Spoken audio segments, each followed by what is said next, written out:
Israel, acknowledged as one of the Middle Eastern nations, boasting a notably substantial GDP, demonstrated impressive financial prowess by generating a recorded revenue of $522 billion in 2022. This achievement unquestionably establishes Israel as a nation with economic stability, well above the average. However, towards the end of 2023, Israel made a pivotal and regrettable decision to initiate a full-scale brutal assault on the Gaza Strip, triggering a war. Consequently, this conflict has cast a shadow over Israel's economy, leading to unexpected slowdowns and setbacks in 2023 alone. In that year, Israel's economic growth dwindled to a mere 2, a stark contrast to earlier projections anticipating a 2.9 economic expansion. It is essential to acknowledge that this substantial economic downturn witnessed by Israel serves as a dire warning sign. The economy has exhibited signs of strain within just 3 months of warfare, and the prospects could become even more grim if the conflict persists without resolution. Let us now deeper into the intricacies of Israel's economy.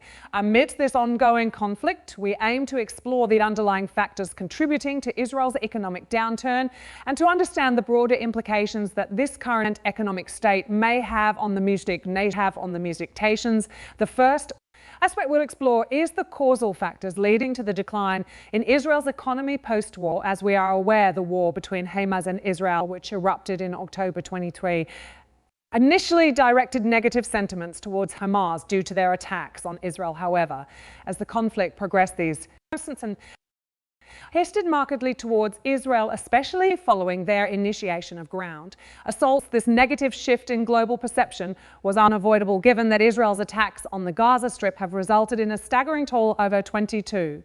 Zero casualties. The negative sentiment garnered by Israel was then expressed in various forms. Initiatives such as the boycott of Israeli products spread almost worldwide. Initially, no one anticipated that this boycott movement would have a significant impact, but it proved to be devastating for company. Iron is affiliated with Israel. For instance, Starbucks experienced a dramatic drop in stock value, incurring losses of up to $12 billion, leading to the closure of all its outlets in Morocco by December 2023. Additionally, the actions of the Houthi militia in the Red Sea, unabashedly targeting ships affiliated with Israel, persisted despite warnings from the United States. As a result of these blockades by the militia, a record-breaking 180 container ships had diverted their routes away from the Red Sea.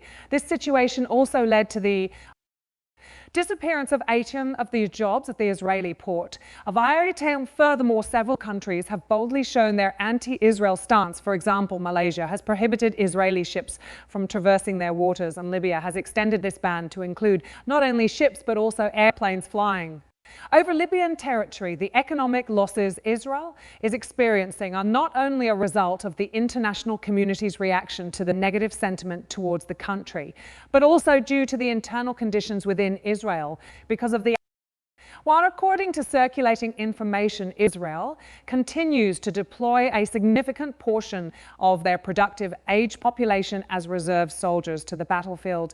Israel has called up at least 760. 0 people, or 18 of their productive workforce, to join the war effort. This mass mobilization, which Israel regards as a patriotic act, has consequently shaken various economic sectors due to a shortage of labor, beginning with the technology sector, which accounts for 20% of Israel's total GDP. The impact is evident. Then there's the real estate and construction sector, which has seen a downturn due to the ban on Palestinian labor. Additionally, the agriculture and plantation sector, typically filled by migrant workers, such as those from Thailand, is also affected as these workers return to their home countries for safety. The ongoing war has understandably instilled significant fear among both local and international tourists, leading to a severe stagnation in Israel's tourism sector due to this labor shortage phenomenon. The Central Bank of Israel estimates that Israel incurs a loss of about $600 million every week. Besides the labor shortage, Israel is now also experiencing a decline in purchasing power. This is directly felt by local Israeli business, where 1 in 3 entrepreneurs has seen a drop in customers, with some having to close their businesses due to a lack of sales. This decrease in purchasing power is due to various factors. Firstly, there's a drop in income among Israeli citizens due to the war, with around 19.7% of people experiencing a reduction. In earning, secondly, the Israeli budget efficiency measures have eliminated nations to charities that assist the impoverished population, resulting in the poor losing purchasing power and some struggling to meet daily needs like food during the significant economic turmoil Israel also faces. The issue of escalating war budgets, it's important to note that Israel can spend up to $27 million on war efforts. The combination of a sluggish economy and the costly demands of war has led Israel to experience a budget deficit with a recorded shortfall of $6 billion to tackle the economic burden. One of their solutions has been to take out loans. Since the onset of the war, Israel has borrowed an amount totaling $8 billion. Bijah is predicted to rise continually if the war music persists, with a significant economic burden leading to substantial debt for Israel. We inevitably arrive at the final question: what will happen next? Will Israel surrender its ground attacks and officially end the war?